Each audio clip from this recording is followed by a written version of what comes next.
te llamo para que vayas a recoger las paelleras. Y me acuesto en su, ya para abrir el restaurante que era el arroz. Y me llama el cocinero. Risita, ¿qué? Ve por la paellera. Venga, que a las 2 de la tarde ya están aquí. Mira, en bañador, en las chanclas.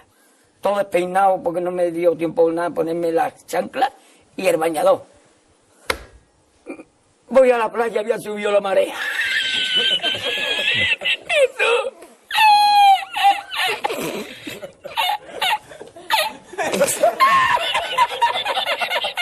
¿Tú? Había subido la marea y encontré una paella.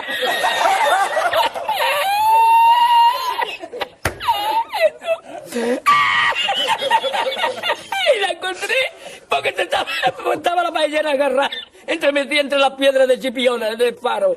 Y cuando entro en el restaurante me ve el cocinero con una paellera y a ver la vez paellera.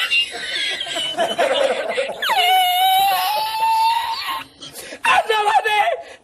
¡Mira dónde llega el agua! Llegaba el agua hasta el restaurante. Había subido la marea.